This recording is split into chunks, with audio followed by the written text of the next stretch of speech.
আমাদেরকে কেউ ঠেকাইতে পারবে না, এরকম কথা আপনারা শুনেছেন কিনা? হ্যাঁ, সব শেষ করে দেব, আমাদেরকে কেউ দমাতে পারবে না। আমরা কাউকেও ভয় পাই না, কারণ সেনাবাহিনী তার স্তরে স্তরে মেজর জেনারেলদেরকে সাজিয়েছে। পুলিশের মধ্যে একেবারে আইজি থেকে নিয়ে কনস্টেবল পর্যন্ত তাদের লোকদেরকে নেওয়া হয়েছে। র্যাবে বাছাই করে করে তাদের লোক নেওয়া হয়েছে। গোয়েন্দা ডিবি ডিএসবিতে তাদের লোক তারা সাজিয়েছে। উপজেলা chairman, vice chairman, union council chairman, member, চৌকিদার তাদের লোক নেওয়া হয়েছে। 300 এমপি ভোটের আগেই হয়ে গেছে 153 জন। সেখান থেকে ধরে মেয়র, কমিশনার, একমাত্র তারাই, কেবল তারাই, টিওনো, ডিসি, এসপি সব তাদের।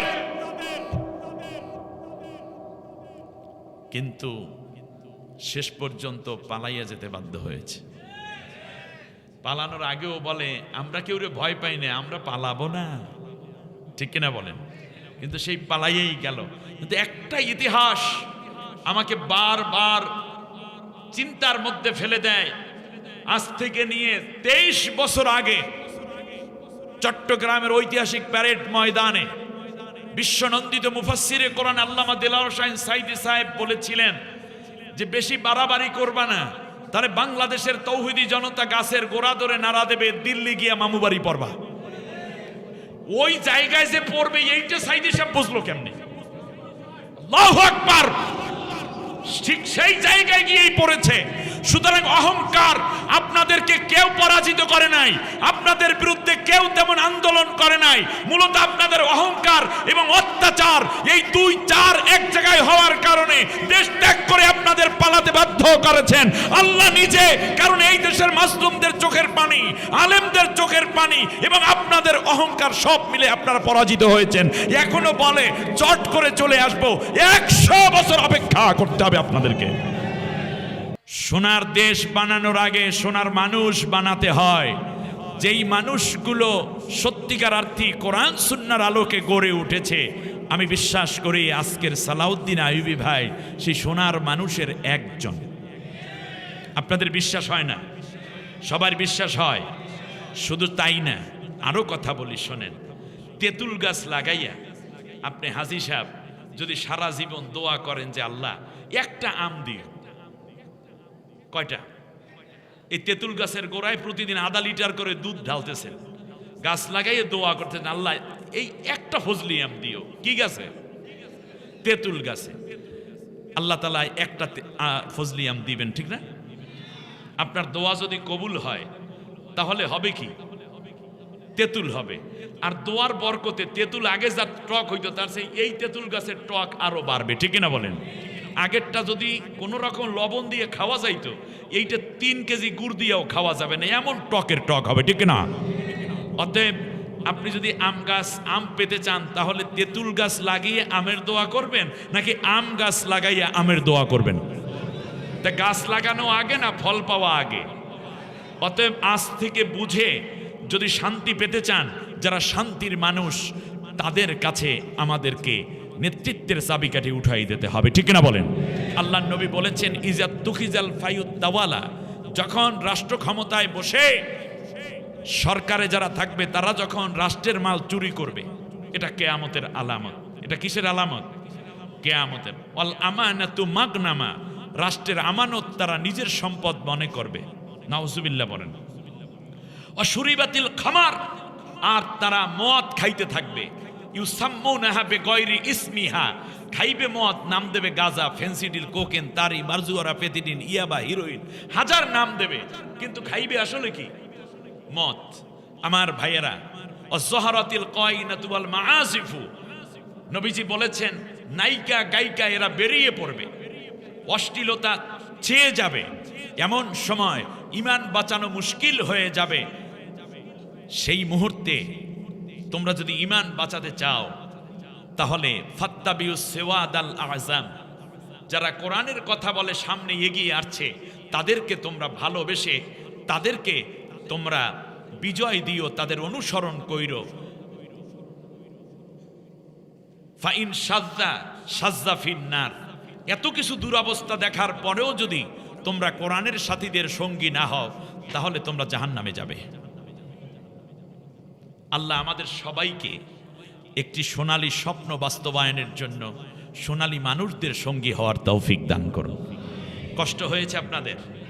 আলহামদুলিল্লাহ, আমাকে আলোচ্য বিষয়ে দেয়া হয়েছে আল্লাহর গোলামদের বৈশিষ্ট্য কোরআনের আলোকে।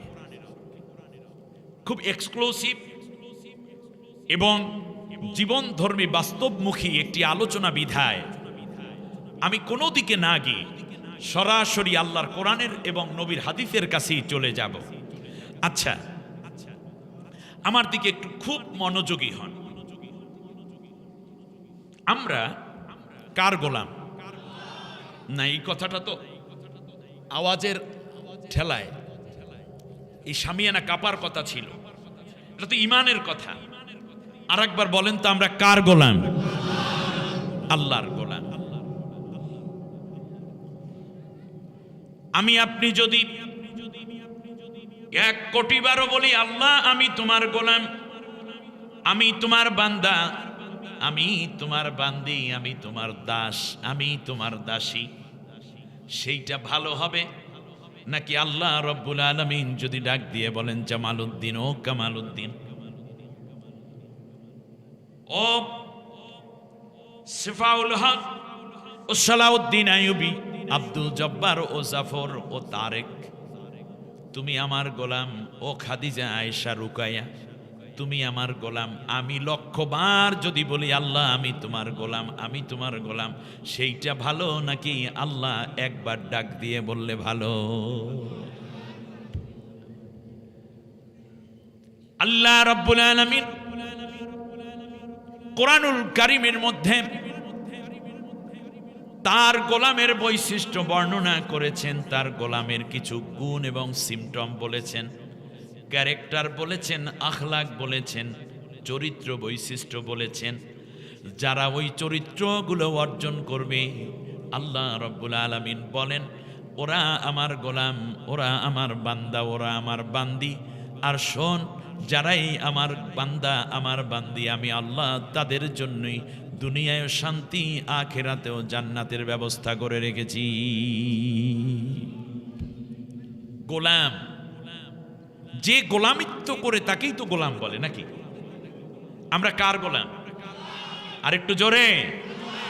আল্লাহ রাব্বুল আলামিন বলেন আমার গোলামিত্ব করার জন্যই তোমাকে তৈরি করেছি। কি চমৎকার আমার মাবুদের বাণী! ওয়ামা খালাকাতুল জিন্না ওয়াল ইনসা ইল্লা লিয়াবুদুন। জিন এবং ইনসান জাতিকে, মানুষ এবং জিনকে কেবলমাত্র, শুধুমাত্র, একমাত্র আমার দাসত্ব, আমার গোলামিত্ব করার জন্য তৈরি করেছি। সুবহানাল্লাহ বলেন। আমরা গোলাম কার? আমরা দাস কার? আল্লাহ রাব্বুল আলামিন এজন্য নামাজ ফরজ করে দিলেন। নামাজের মধ্যে আমরা এক কথা বারবার আল্লাহকে জবাব দিয়ে দেই, ও আল্লাহ তুমি আমাকে গোলামিত্ব করার জন্য তৈরি করেছো, আমিও তোমার গোলামিত্বই করি।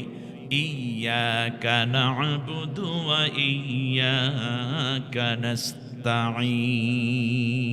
এই কথা আপনারা বলেন না? বলেন আমার সাথে আরেকবার পড়েন, ইয়াকা না'বুদু ওয়া ইয়াকা নাস্তাঈন। আল্লাহ, একমাত্র তোমারই গোলামিত্ব করি আর কেবলমাত্র তোমার কাছেই সাহায্য চাই। আল্লাহু আকবার। অতএব তুমি বলেছো শুধুমাত্র আমার ইবাদত করার জন্য তৈরি করেছি, আর আমরা বলছি আল্লাহ আমরা তো শুধু তোমারই ইবাদত করি। আল্লাহ বেজার না খুশি এখন? আল্লাহ বললেন আমার ইবাদতের জন্য তৈরি করেছি, আর আমরাও বলছি আল্লাহ কেবল তোমারই ইবাদত করি। তাহলে আল্লাহর চাওয়া আর আমাদের স্বীকৃতি সমান সমান হয়ে গেল না? এখন আল্লাহ খুব খুশি। আল্লাহ খুশি হয়ে কি করে? মনে হয় যেন আল্লাহ রব্বুল আলামিন বান্দার মাথার মধ্যে হাত দিয়ে, চেহারার মধ্যে আদর করে করে আল্লাহ ডাক দিয়ে বলছেন ফাদখুলি ফি ইবাদি ওয়াদখুলি জান্নাতি। ও বান্দা, তুই যেহেতু বললি একমাত্র আমারই ইবাদত করো, আর কোনো কথা নাই, তুই আমার ইবাদত কর আর আমার জান্নাতের মধ্যে চলে আয়। সুবহানাল্লাহ। বন্ধুরা আমার,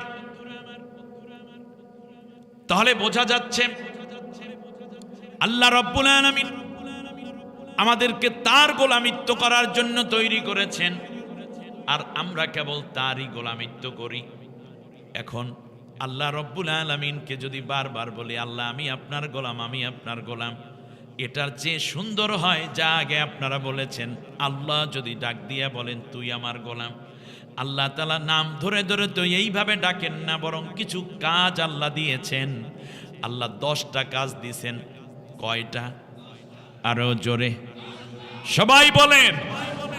এই 10টা কাজ যারা করবে, আল্লাহ রাব্বুল আলামিন বললেন এই 10টা কাজ যার ভেতরে আমি পাবো, ওই মানুষটা আমার গোলাম, আমার বান্দা। আর আমি আল্লাহ তাদেরকে ডাক দিয়ে বলি তোরা আমার জান্নাতের মধ্যে চলে আয়। সুবহানাল্লাহ। মাত্র কয়টা কাজ করতে হবে? কাগজ কলম থাকলে লিখতে পারেন, কাগজ কলম না থাকলে মোবাইলে অডিও ভিডিও করে নিতে পারেন। অডিও ভিডিও যদি না থাকে অসুবিধা নাই, পরে রেকর্ড পেয়ে যাবেন ইউটিউবে। আল্লাহ রাব্বুল আলামিন চমৎকার করে বান্দাকে 10টা কাজের কথা দিয়ে বললেন, বান্দা তুই যদি এই 10টা কাজ করো তাহলে তুই আমার গোলাম, তোর কোনো চিন্তা নাই। সুবহানাল্লাহ। খেয়াল করেন, একটা বিড়াল কিংবা একটা কুকুর, একটা সিংহ বনের মধ্যে, সে এত শক্তিমত্তা নিয়ে পালিয়ে বেড়ায়, ঠিক কিনা? লোকালয়ে আসতে পারে না। অপরদিকে একটা কুকুর, একটা বিড়াল একদিন জিজ্ঞেস করলে, এই ছোট্ট একটা প্রাণী কিংবা তুই একটা ছাগল, তুই এই অনায়াসে ঘুরছিস, হাসি খুশি ঘাস খাচ্ছিস, লাফাচ্ছিস, আর এত বড় শক্তি নিয়ে আমি জঙ্গলের মধ্যে এরপর রিল্যাক্সে থাকতে পারি না, কারণ কি? বলল যে তোমার তো মালিক নাই, তোমার তো প্রভু নাই। আমার প্রভু আছে, আমার মালিক আছে। আমি ছাগল হলেও আমার মহাজন আছে, ঠিক না? ছাগলের মালিক আছে না? আমি কুকুর কিন্তু আমার মালিক আছে। আমি ছাগল, আমার মালিক আছে। এই জন্য আমার ভয় নাই। আল্লাহ রাব্বুল আলামিন বললেন যারা আমার ইবাদত করে আমি তাদের মালিক, আমি তাদের প্রভু, আমি তাদের রব, সুতরাং তাদের কোনো ভয় নাই। প্রিয় ভাইরা আমার, সম্মানিত মা বোন, আসুন আমরা জানার চেষ্টা করি আল্লাহর গোলামদের বৈশিষ্ট্য। খুব মন খুলে প্রাণ ভরে কথাগুলো শোনার জন্য চেষ্টা করুন। হতে পারে আজকের এই আলোচনা আমাদের গোটা জিন্দেগির সমস্ত মোড় ঘুরিয়ে নিবে ইনশাআল্লাহ। আমার সাথে পড়েন, আউযু বিল্লাহি মিনাশ বিসমিল্লাহির রহমানির রহিম। বিতাড়িত অভিশপ্ত শয়তানের ওয়াসওয়াসা থেকে আল্লাহর আশ্রয় চাই। পরম করুণাময় অসীম দয়ালু আল্লাহর নামে শুরু করছি। وعباد الرحمن الذين يمشون على الأرض هونا وإذا خاطبهم الجاهلون قالوا سلاما والذين يبيتون لربهم سجدا وقياما والذين يقولون ربنا اصرف عنا عذاب جهنم إن عذابها كان غراما إنها ساءت مستقرا ومقاما আমানতু বিল্লাহ অর্থ হচ্ছে, হে তামাম বিশ্বের সমগ্র মানবতা, যারাই যে অবস্থায় থাকো না কেন, যে পেশা হোক, যে বংশের হও, যে শ্রেণী কিংবা কালার হও, যে বর্ণ কিংবা ভাষা হও, যে ধরনের ধর্ম কিংবা সংস্কৃতির হও, এটা বড় বিষয় নয়। বরং শোনো, আমার গোলাম যদি হতে হয় তাহলে আমার গোলামের কিছু বৈশিষ্ট্য শোনো। আমার গোলাম হইল তারা যারা জমিনের বুকে যখন চলে তখন তারা বিনয়ের সাথে চলে, কোনো অহংকার করে না। আল্লাহর গোলামদের এক নম্বর বৈশিষ্ট্য হচ্ছে তারা জমিনের বুকে কোনো অহংকার করে না, বিনয়ী হয়। আল্লাহ এক নম্বরে বলেন নাই যারা তাহাজ্জুদ পড়ে ভালো করে কথা নিতে হবে, বলেন নাই যে যারা বড় পাঞ্জাবি পড়ে, বলেন নাই যারা কওমি মাদ্রাসায় পড়ে, বলেন নাই যারা আলিয়ায় কামিল করে, বলেন নাই যারা পিএইচডি হোল্ডার, বলেন নাই যারা সেনা প্রধান, নৌপ্রধান, বিমান বাহিনী প্রধান, বলেন নাই যারা এমপি মন্ত্রী, বলেন নাই যারা মসজিদের ইমাম খতিব, বলেন নাই যারা খানকায় পীর হয়ে বসে আছে, বলেন নাই তবলিগের বড় মুরব্বী আমার গোলাম, এটা বলেন নাই। আল্লাহ রাব্বুল আলামিন সোজা বলে দিয়েছেন, যারা জমিনের বুকে অহংকার করে না তারাই আমার গোলাম।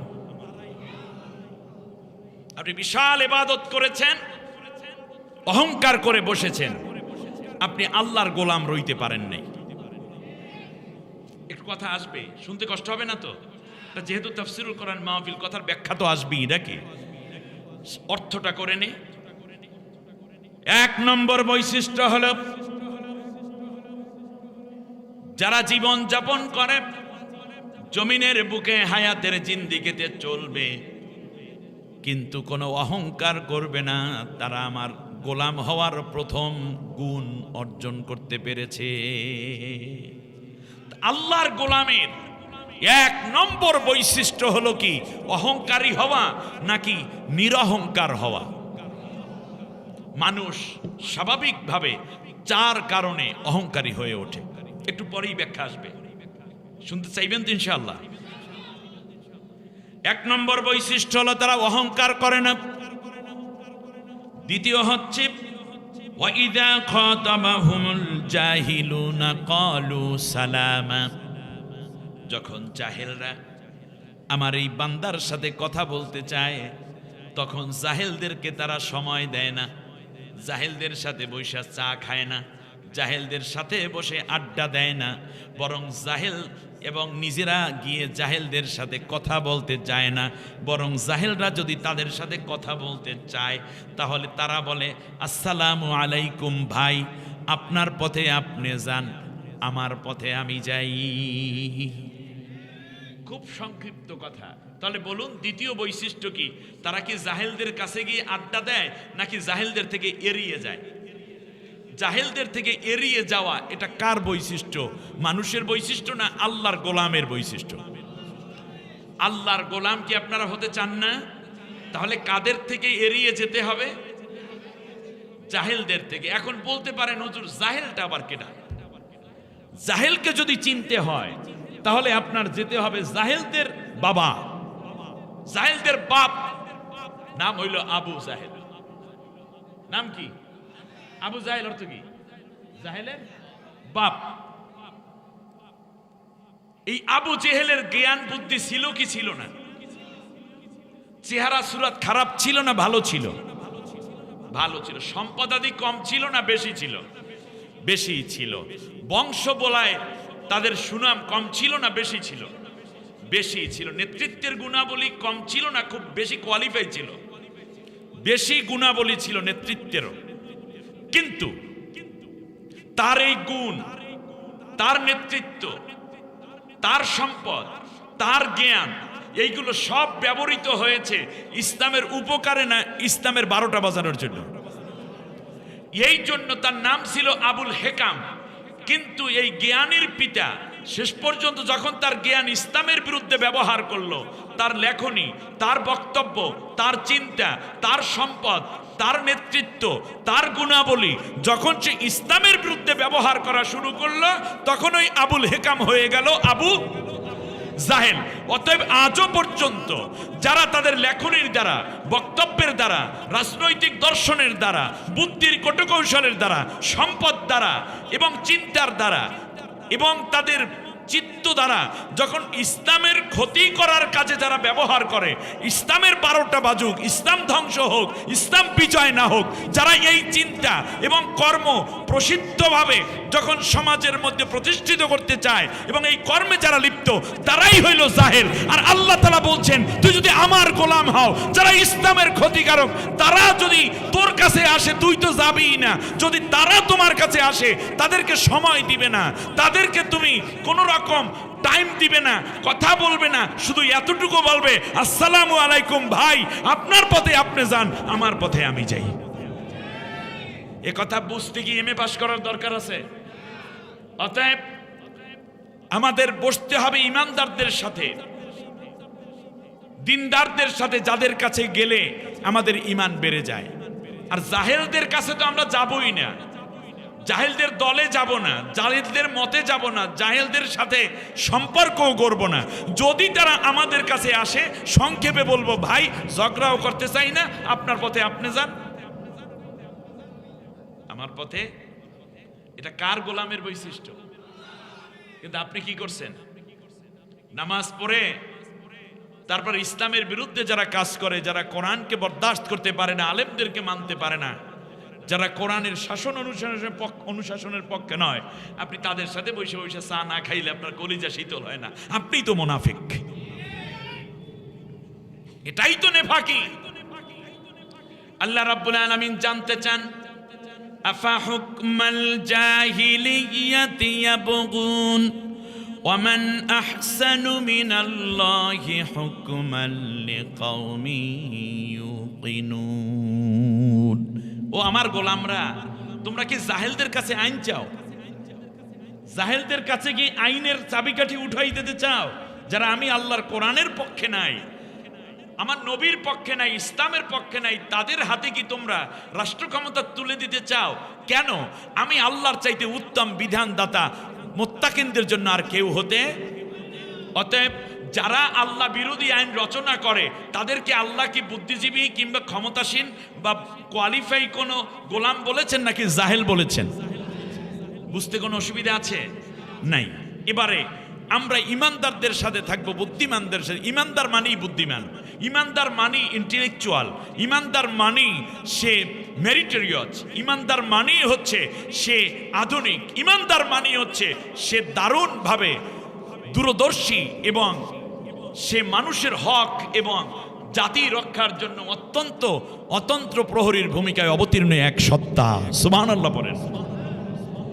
আল্লাহ রাব্বুল আলামিন বলেন, শোনো, এটা গেল দ্বিতীয় বৈশিষ্ট্য। 1 নম্বরে আল্লাহর গোলামের বৈশিষ্ট্য কি বলেন তো দেখি? জমিনের বুকে অহংকার করবে না।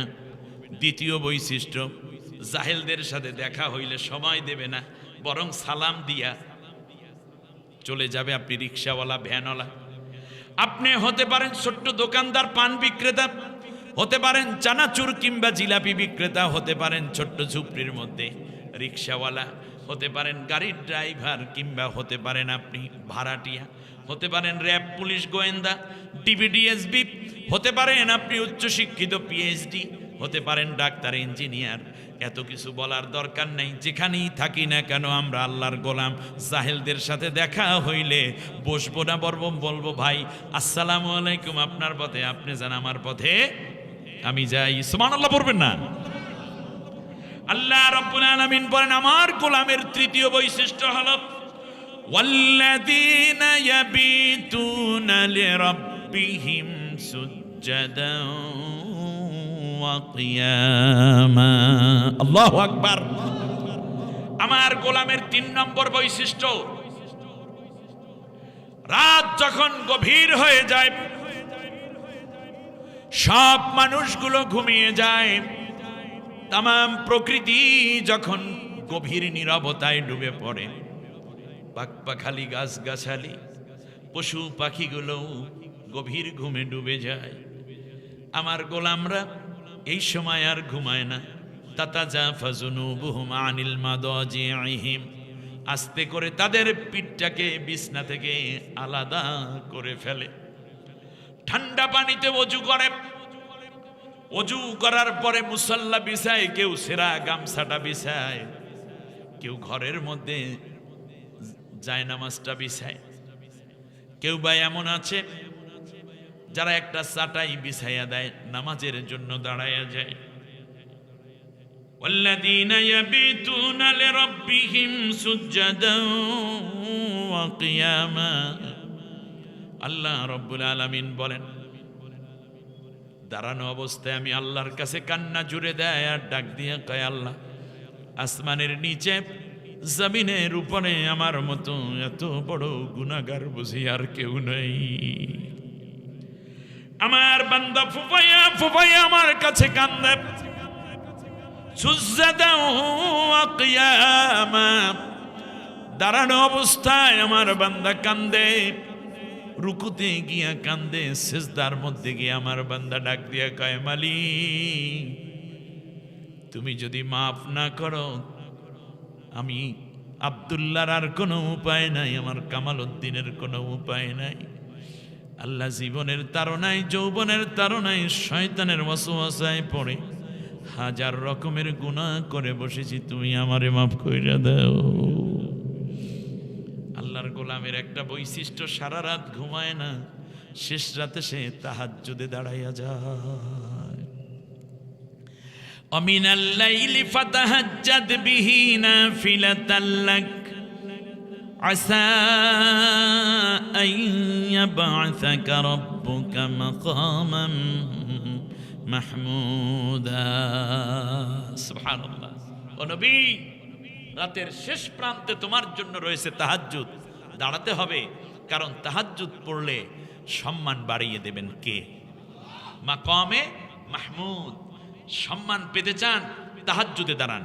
সম্মান পাইতে পাইতে একজনে তো সম্মানের আশায় রাস্তার মোড়ে মোড়ে বাবার মূর্তি বানাইছিল। বাবার ইজ্জত বাড়ছে না, তাতে কমছে? অনেক ক্ষমতার বহু প্রভাব বিস্তার করেছে। বলুন তো দেখি, ইজ্জতওয়ালা হয়েছে না অপমানিত হয়ে বিদায় হতে হয়েছে? অতএব সম্মান দেওয়ার মালিক কে? সেই আল্লাহর কাছে ধর্ণা ধরতে হবে তাহাজ্জুদে। তাহাজ্জুদ নামাজ আপনাকে আল্লাহর কাছে নিয়ে যায়। আল্লাহর নবী বলেন, বান্দা যখন তাহাজ্জুদ পড়ে, তাহাজ্জুদের নামাজে যখন বান্দা দাঁড়িয়ে যায়, আল্লাহ রাব্বুল আলামিন ওই তাহাজ্জুদের ওয়াক্ত শেষ রাতে, এই যে আমাদের মাথার উপরে আসমান, এই আসমানে আল্লাহ অবতীর্ণ হন। আল্লাহ ডাক দিয়া কয়, আমার ফেরেশতারা সব মানুষেরাই ঘুমায়। এই গাজীপুরের কাপাসিয়া কত মানুষ ঘুমাইয়া রইল। ওই যে দেখো হাজেরা বিবি, ওই যে দেখো খাদিজা বেগম, ওই দেখো সুমাইয়া, ওই দেখো রাবেয়া, ওই দিকে আব্দুল সালাম মেয়া আবুল কালাম, ওই দিকে সুমন, ওই দিকে আব্দুর রহিম, ওই দিকে দেখা যাচ্ছে আব্দুল জব্বার মিয়া। তামাম কাপাসিয়ার মধ্যে 70-80 জন 100 জন মানুষ ফোফাইয়া ফোফাইয়া কান্দে, সিজদার মধ্যে গিয়া যায় নামাজে চোখের পানিতে বুক ভাসায়, মুসাল্লা ভিজায়। এরা কারা? আল্লাহু আকবার। বিনয় কাকে বলে শুনতে যদি চান, বাংলাদেশের সবচেয়ে বড় মাজলুম আলিম দ্বীন, সত্যের পক্ষে এক উজ্জ্বলতম নক্ষত্র রাহবার আল্লামা দিলওয়ার হোসাইন সাইদি, তারই বিয়াই মাসুদ সাইদি সাহেবের শ্বশুর আল্লামা সৈয়দ কামাল উদ্দিন আব্দুল্লাহ জাফরি। একটি প্রোগ্রামে আমরা ছিলাম, তিনি তার স্মৃতিচারণ করতে গিয়ে বললেন, ইরানে একটি প্রোগ্রামে ছিলাম আমরা, আমি সকালবেলা উঠে, আমরা তো খুব তাড়াতাড়ি অতি সত্বর ফজর নামাজ পড়ে গোসল টোসল করে আমি জামা কাপড় পরতেছিলাম, সেমিনারে অংশগ্রহণ করবো। তার রাষ্ট্রীয় মেহমান ছিলেন সেই সময়, ভিআইপি গেস্ট। আমি যখন যাব তখন দেখতে পেলাম সাইদি সাহেবকে আর দেখিনি, আমার বিয়ে হিসাব রুমের মধ্যে নাই। দেখলাম রুমের বাইরে গিয়ে তিনি তার গামছাটা দিয়ে তোয়ালে দিয়ে আমার জুতা জোড়া মুছে দিচ্ছে। সুবহানাল্লাহ। একথা যখন তিনি বলতেছিলেন তখন তার চোখে ছলছল পানি। কামাল উদ্দিন আব্দুল্লাহ জাফরি তিনি গিয়ে বললেন, এটা কি করছেন ভাইজান? ভাইজান ডাকতেন তারা। কি করছেন? বললেন যে আমি কোনো গুনার কাজ করছি না, আমি একজন আলেমের জুতা পরিষ্কার করে দিচ্ছি। আর আজকে আলেমরা আরেক আলেমকে গালি দিচ্ছ কেন? এক আলেম আরেক আলেমকে কটাক্ষ করছো কেন? তাহলে সাধারণ মানুষ কি বুঝবে? আপনি যদি অন্যকে সম্মান করেন, আপনার সম্মান আল্লাহ বাড়িয়ে দিবেন। আমি একজন আলেমের জুতা পরিষ্কার করে দিচ্ছি। ইমাম আবু হানিফা রাহিমাহুল্লাহ বলতেন, উহিব্বুস সালিহিনা ওয়া লাস্তু মিনহুম লাআল্লাল্লাহা ইয়ারযুকনি সালাহা। আমি নেককারদেরকে বড় ভালোবাসি, যদিও আমি নেককার নই। আশা করি কিয়ামতের দিন আল্লাহ এই বরকতে নেককারদের সাথে আমাকে জান্নাতি করে দিবেন। সুবহানাল্লাহ। তুচ্ছ করো না। ওয়ালা তুসাউবির খাদ্দাকা লিন্নাস। মানুষকে তুচ্ছ করবে না, তার কারণ প্রত্যেকটা মানুষের স্রষ্টা একজনই। নাম কি? জোরে বলেন কি? ওই ভিক্ষুক তিনিও আল্লাহর সৃষ্টি। ওই রিকশাওয়ালা, অটোওয়ালা, ভ্যানওয়ালা সেও আল্লাহরই সৃষ্টি। উনি যদি গরিব না হতো, আপনার মতো ধনীকে কে বহন করে বাজার পর্যন্ত নিয়ে যেত? ওই মেথর আল্লাহর সৃষ্টি। এটা না হলে আপনার বাড়ি পায়খানায় ভরে যেত, আপনি বসবাস করতে পারতেন না। ওই দোপা আল্লাহর সৃষ্টি। ও যদি না হতো, আপনার জামা কাপড় কে ধুয়ে মুছে আয়রন করে সুন্দর করে আপনাকে স্মার্ট করে দিত? আল্লাহু আকবার। আল্লাহ রাব্বুল আলামিন বলেছেন, শোনো, লা তামশি ফিল আরদি মারাহা ইন্নাকা লান তাখরিকাল আরদা ওয়া লান তাবলুগাল জিবালা তুলা। লোকমান আলাইহিস সালাম তার সন্তানকে উপদেশ দিতে গিয়ে বললেন, সন্তান, জমিনের বুকে অহংকার করে চলবে না, তার কারণ তুমি জমিনটাকে ফাটাইতেও পারবা না, আর পায়ের ঠোকরে ঠোকরে তুমি পাহাড়ও তৈরি করতে পারবা না। বিনয় হক, মিনহা খলাকনাকুম ওয়া ফিহা নুঈদুকুম ওয়া মিনহা নুখরিজুকুম তারাতান উখরা। এই মাটি থেকে তোরে বানাইছে, এই মাটির উপর বসবাস করো, এই মাটির মধ্যে একদিন শুয়ে যাবে, আর মাটি থেকেই আমি তোমাকে হাসর ময়দানে জড়ো করে দিব। সুবহানাল্লাহ। হাল আতা আলাল ইনসানি হিনুম মিনাদ দাহরি লাম ইয়াকুন শাইয়াম মাযকুরা। মানুষের জন্য এমন কি একটা সময় আসে নাই যখন সে উল্লেখযোগ্য বলতে কিছুই ছিল না? কিসের অহংকার করো মানুষ? তোমার চেয়ে বড় আছে, তোমার চেয়েও বড় আছে, তোমার চেয়েও বড় আছে। সুতরাং কোনো মানুষকে ছোট জ্ঞান করে কাউকেও তুচ্ছ করা যাবে না, তাহলে আপনার ইবাদত শেষ। 70 লক্ষ বছর একটানা ইবাদত করেছে ইবলিস, একটা অহংকারের কারণে তার ইবাদত শেষ। অতএব ইবাদত করা যাবে, অহংকার করা যাবে না। তাহলে 1 নম্বর হচ্ছে ইবাদত মানে ইলম, দ্বিতীয় হলো কি? ইবাদত।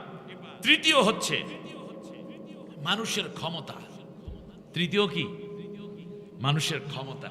ক্ষমতা যখন থাকে তখন পা মাটিতে বাজে না, ঠিক কিনা? এখনো পর্যন্ত কেউ কেউ আছেন যারা ক্ষমতা কিছুই পায় নাই, এরপরও মাতব্বরির ঠেলায় মানুষ মানুষ মনে করে না। এরকম আছে না নাই? তামাম দুনিয়ার বাদশা, তামামটা দুনিয়ার বাদশা, নাম ছিল সুলাইমান পয়গম্বর। সুবহানাল্লাহ পড়েন। এক জেলের মেয়ে, মা রাত্রে যখন শুইতে গেল, তখন মেয়েকে বলল যে তোমার তো বয়স হয়েছে, বিয়ে দেয়া দরকার, তোমার কি কোনো পছন্দ আছে কোনো ছেলে? ওই কোয়ালিটির ছেলে হলে তোমার, কারণ এটা তো একটা মা মেয়ে গল্প করতেই পারে, এরকম করা উচিত। যে কেউ বলে যে আম্মু আমি আলেম ছেলের কাছে বিয়ে বসবো, আমি হাফেজের কাছে বিয়ে বসবো, বা কওমি আলেম অথবা আলিয়ার আলেম, একটা বক্তা হলে আমাকে ভালো হয়, কারণ আমি বক্তব্য পছন্দ করি।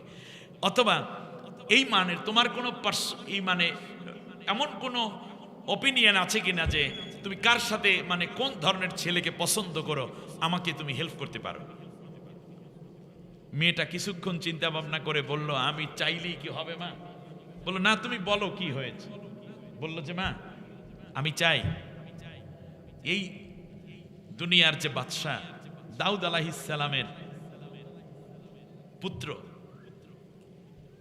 পয়গম্বরের পুত্র সুলাইমান আলাইহিস সালাম যদি আমার স্বামী হতেন তাহলে খুব ভালো হতো। কি কয়? সুলাইমান আলাইহিস সালামের সাথে বিয়ে বসবে। মা জোরে একটা ধাক্কা দিয়েছে মাথার মধ্যে আঙ্গুল দিয়ে, একটা ঠুয়া মারার কারণে মাথায় টোক হয়ে গেছে, মানে এখান দিয়ে একটু কি হয়েছে, ব্যথা পাইয়া ফুলে উঠছে। বললো যে মা, তুমি আমাকে তিরস্কার তো করতে পারো না, আল্লাহ যদি চান তাহলে তো সুলাইমান পয়গম্বর আমার স্বামী হতেও পারে। সুবহানাল্লাহ পড়বেন না? ব্যাস, যেমন কথা তেমন কাজ, একটু একটু করে কথা চলে গেছে সুলাইমান পর্যন্ত। সুলাইমান আলাইহিস সালাম বললেন, পরিষদের সবাই বলছে পয়গম্বর বিয়ে করে ফেলেন, শেষ পর্যন্ত জেলের মেয়ে আপনার কাছে বিয়ে বসতে চায়। সুলাইমান পয়গম্বর দাঁড়িয়ে বললেন, এত বড় সাহস কার? আল্লাহ রাব্বুল আলামিন বললেন, এই মেয়ে তোমাকে বিয়ে করাইয়া ছাড়বো। এত বড় সাহস কার? মানে আমি আল্লাহ যাকে চাই, যেভাবে চাই সেইভাবেই হয়। সুবহানাল্লাহ বলেন। ঘটনার ইতিবৃত্ত ছিল এরকম। শেষ পর্যন্ত এক পর্যায়ে সুলাইমান পয়গম্বর এই জেলের মেয়েকে বিয়ে করি মূলত শান্তিতে ছিলেন, এবং ওই মেয়েও সম্মানিত হয়েছে আল্লাহর উপর তাওয়াক্কুল করার কারণে। সুবহানাল্লাহ। তাহলে মানুষ অহংকারী হয়। 2041 সাল পর্যন্ত আমরাই থাকবো, আমাদেরকে কেউ ঠেকাইতে পারবে না, এরকম কথা আপনারা শুনেছেন কিনা? হ্যাঁ, সব শেষ করে দেব, আমাদেরকে কেউ দমাতে পারবে না, আমরা কাউকেও ভয় পাই না। কারণ সেনাবাহিনী তার স্তরে স্তরে মেজর জেনারেলদেরকে সাজিয়েছে। পুলিশের মধ্যে একেবারে আইজি থেকে নিয়ে কনস্টেবল পর্যন্ত তাদের লোকদেরকে নেওয়া হয়েছে। র্যাবে বাছাই করে করে তাদের লোক নেওয়া হয়েছে। গোয়েন্দা ডিবি ডিএসবিতে তাদের লোক তারা সাজিয়েছে। উপজেলা chairman, vice chairman, union council chairman, member, চৌকিদার, তাদের লোক নেওয়া হয়েছে। 300 এমপি ভোটের আগেই হয়ে গেছে 153 জন। সেখান থেকে ধরে মেয়র, কমিশনার, একমাত্র তারাই, কেবল তারাই, টিওনো, ডিসি, এসপি, সব তাদের। কিন্তু শেষ পর্যন্ত পালাইয়া যেতে বাধ্য হয়েছে। পালানোর আগেও বলে, আমরা কেউ ভয় পাই না, আমরা পালাবো না, ঠিক কিনা বলেন? কিন্তু সেই পালাইয়াই গেল। কিন্তু একটা ইতিহাস আমাকে বারবার চিন্তার মধ্যে ফেলে দেয়। আজ থেকে নিয়ে 23 বছর আগে চট্টগ্রামের ঐতিহাসিক প্যারেড ময়দানে বিশ্বনন্দিত মুফাসসিরে কোরআন আল্লামা দেলাওয়ার হোসাইন সাইদি সাহেব বলেছিলেন যে বেশি বাড়াবাড়ি করবা না, তাহলে বাংলাদেশের তৌহিদি জনতা গাছের গোড়া ধরে নাড়া দেবে, দিল্লি গিয়া মামুবাড়ি পড়বা। ওই জায়গায় যে পড়বে এইটা সাইদি সাহেব বুঝলো কেমনে? আল্লাহু আকবার। ঠিক সেই জায়গায় গিয়েই পড়েছে। সুতরাং অহংকার আপনাদেরকে কেউ পরাজিত করে নাই, আপনাদের বিরুদ্ধে কেউ তেমন আন্দোলন করে নাই। মূলত আপনাদের অহংকার এবং অত্যাচার, এই 2-4 এক জায়গায় হওয়ার কারণে দেশ ত্যাগ করে আপনাদের পালাতে বাধ্য করেছেন আল্লাহ নিজে। কারণ এই দেশের মাসলুমদের চোখের পানি, আলেমদের চোখের পানি এবং আপনাদের অহংকার সব মিলে আপনারা পরাজিত হয়েছেন। এখনো বলে চট করে চলে আসবো, 100 বছর অপেক্ষা করতে হবে আপনাদেরকে। অহংকার, ক্ষমতার অহংকার। 1 নম্বরে হচ্ছে জ্ঞানের অহংকার। জ্ঞানের অহংকার করেছে শয়তান। দ্বিতীয় হচ্ছে ইবাদতের অহংকার। তৃতীয় হচ্ছে ক্ষমতার অহংকার। আর চতুর্থ হচ্ছে মানুষের সৌন্দর্যের অহংকার। আল্লাহু আকবার। কিসের অহংকার? যত চেহারা সুন্দর তত অহংকার করে, ওকে দেখায় পেশার মতো। স্ত্রী বিয়ে করেছেন, স্ত্রীটা গায়ের রংটা একটু কালো, আল্লাহর দোহাই লাগে কোনদিন আপনি সুন্দর চামড়ার স্বামী হওয়ার পরে একটি বারের জন্য বলবেন না স্ত্রীকে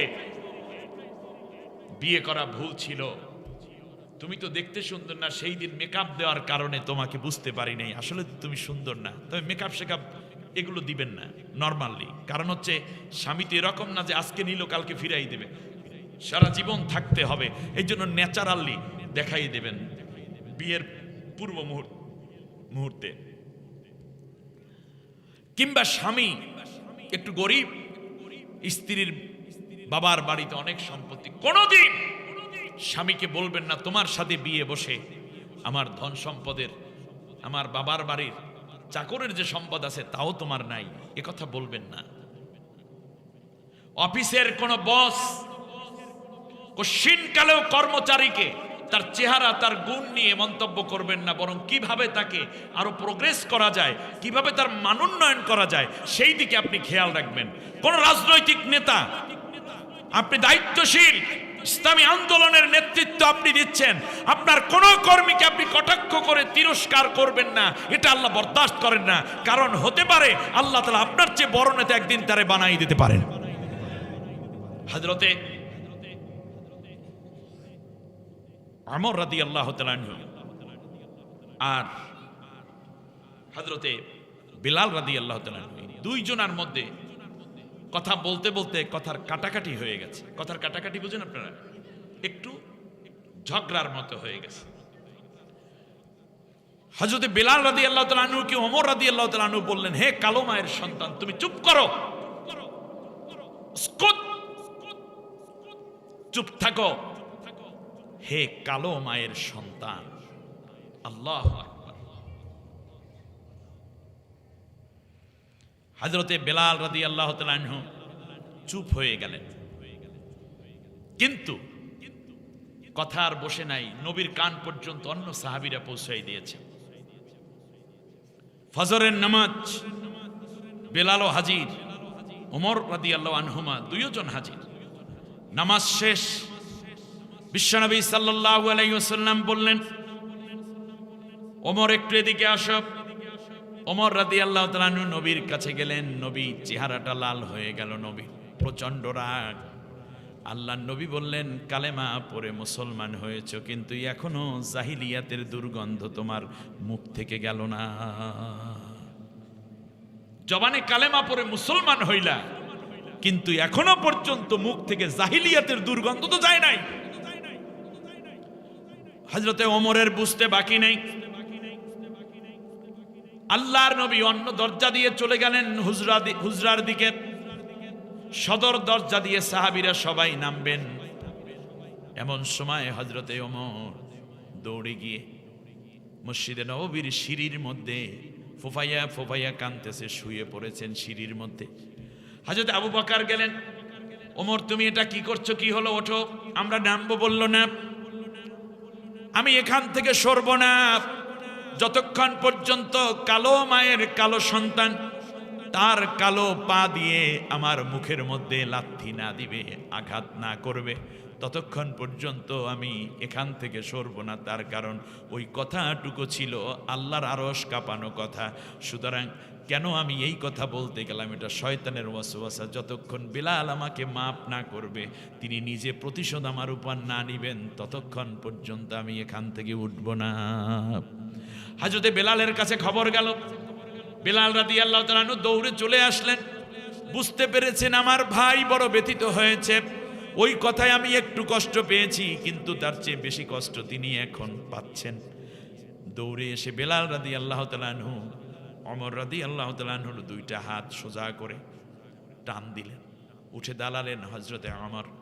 হযরতে ওমরের কপালে চুমু খাইলেন, চোখের মধ্যে চুমু খেয়ে হযরতে বেলাল রাদিয়াল্লাহু তাআলা আনহু তার কালো হাত দিয়ে হযরতে ওমরের গালের মধ্যে, ঠোঁটের মধ্যে আস্তে করে আলতো করে হাত বুলিয়ে আদর করে বলতেছেন, ভাই রে, তুমি একদিন ছিলে আল্লাহর নবীকে হত্যা করার জন্য রওনাকারী, আমি বেলাল ছিলাম উমাইয়া বিন খলফের কেনা গোলাম। আল্লাহ রাব্বুল আলামিন আমাদের দুইজনকে কবুল করে কোরআনের কর্মী বানাইয়া দিলেন, কোরআনের সাথী বানাইয়া দিলেন। রাগের বশে তুমি একটু কথা বলেছ, আমি কিন্তু মনে রাখি নাই। তোমার এই কালো, তোমার মুখের মধ্যে কালো মায়ের কালো সন্তানের কালো পা দিয়ে আঘাত নয়, বরং আমি আমার এই ডান হাত দিয়ে তোমার ঠোঁট দুইটা মুছাইয়া দিলাম, কিয়ামতের ময়দানে যেন আল্লাহ রাব্বুল আলামিন তোমার চেহারা উজ্জ্বল করে দেন। সুবহানাল্লাহ। আপনার স্ত্রী একটু কালো, অত ইন্টেলেকচুয়াল না, তাই বলে তাকে অন্য কারো সুরাতে অন্য কারোর সাথে কম্পেয়ার করে তাকে কষ্ট দিবেন না। আপনার বাচ্চাই তিন কালারের হয়েছে, একটা একেবারে ফর্সা ফকফকা হইছে ওর মার মতো, পরেরটা হইছে আমনের মার মতো, কথা বোঝেন নাই, শ্যামলা, আর পরেরটা হইছে আমনের নানির মতো। এরকম হয় না মাঝে মাঝে, জম্মের কাল্যে হইছে। এই জন্য এই কালি এদিকে না, এটা করে ডাক দেওয়া যাবে না। এরপরে রূপবান বিবি তুমি আসো, এটা হবে না। তিনজনকে নাম ধরিয়ে ডাকতে হবে, তিনজনকে সমান দেখতে হবে। খলাকাল ইনসানা ফি আহসানি তাকওয়িম।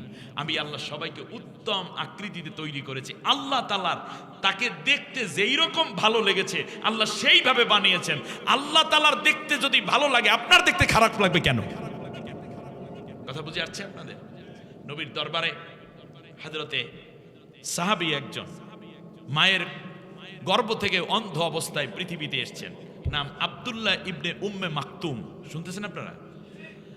আল্লাহ নবীর কাছে এসেছি, ইয়া রাসূলুল্লাহ আমাকে ইসলাম গ্রহণ করিয়ে দেন। কিন্তু সেই সময় উপস্থিত ছিলেন আবু জেহেল, আবু লাহাব, উতবা, সাইবাদের মতো বড় বড় রাঘব, মানে মোটা মোটা মানের মোটা গোসার নেতারা। নবী মনে করেছেন এদের কাছে ইসলাম দিতে পারলে ইসলামের বহুত ফায়দা হবে, আর ওরে একটু পরে ওর সাথে কথা বলি।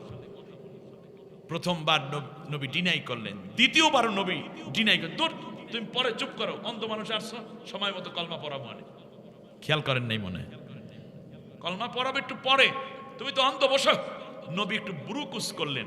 তৃতীয়বার আব্দুল্লাহ ইবনে উম্মে মাকতুম নবীকে ডাকবেন, তার আগে আল্লাহ নবীকে ডাক দিয়েছেন। আবাসা ওয়া তাওয়াল্লা আন জাআহুল আ'মা وما يدريك لعله يزكى أو يذكر فتنفعه الذكرى سبحان الله। ও নবী, তোমার কাছে অন্ধ মানুষটি এসেছে, সেই জন্য তুমি ব্রুকুস করলে। তুমি মনে করেছে আবু লাহাব, আবু জাহেল, উতবা, সাইবা, রবিয়া কিংবা উমাইয়া বিন খলফ এরা ইসলাম গ্রহণ করলে ইসলামের লাভ বেশি হবে। ওইটা দরকার নাই। আমি আল্লাহ যদি চাই তাহলে এই অন্ধ আব্দুল্লাহ ইবনে উম্মে মাকতুমকে দিয়ে ইসলামের সবচেয়ে বড় খেদমত আমি আদায় করে ছাড়বো। আব্দুল্লাহ ইবনে উম্মে মাকতুম বদরের যুদ্ধ হাজির, নবীজি সাল্লাল্লাহু আলাইহি ওয়াসাল্লামের পাশে চলে আসলেন। লাঠিতে ভর দিয়ে দিয়ে সাহাবীদের সাহায্য নিয়ে নবীর সামনে হাজির। আল্লাহ নবী আব্দুল্লাহ ইবনে মাকতুমকে কাছে আসতে দিলেন। আব্দুল্লাহ, তুমি এসেছো? বললি, ইয়া রাসূলুল্লাহ আপনি বলেছেন এই বদরের যুদ্ধে যারা অংশ নিবে তারা সবাই জান্নাতি। নবী গো, আমি এই যুদ্ধে যেতে চাই, আমি রেডি হয়ে গেছি। আল্লাহর নবী বললেন, আব্দুল্লাহ তুমি যুদ্ধের ময়দানে কি করবে তার কারণ তুমি মিত্রও চেনো না, শত্রুও চেনো না। আব্দুল্লাহ ইবনে উম্মে মাকতুম বললে, ইয়া রাসূলুল্লাহ আপনি দোয়া করুন, যেহেতু এই অন্ধ অবস্থায় ইসলামের নূর দেখে আপনার কাছে যেই আল্লাহ এনেছেন, বদরের যুদ্ধে শত্রুর দিকে আমাকে ওই আল্লাহ নিয়ে যাবে। কি উদাহরণ, হৃদয় লাগার মতো কথা। কিতাবুল মাগাজি, আপনি বুখারী শরীফের মধ্যে এই কথাগুলো খুলে দেখেন। আব্দুল্লাহ ইবনে উম্মে মাকতুম রাদিয়াল্লাহু তাআলা আনহু এই কথা বলার পর নবী বললেন, তুমি কি করবে যুদ্ধের ময়দানে? বলল, নবী আমার চোখ নাই, এটাই তো ভালো, কারণ কাফের আমি দেখতে পাবো না, শুধুমাত্র আমার ভাইরা বলে দিবে যে এই দিকে কাফের আছে, সামনের দিকে আমি কোপাইতে কোপাইতে চলে যাব। শহীদ হয়ে গেলে শহীদের কাতারে আমার নামটা উঠবে, আল্লাহ আমাকে মাফ করে দিবেন, শহীদের মর্যাদা। এ যুদ্ধে অংশ নিলেই তো জান্নাতি।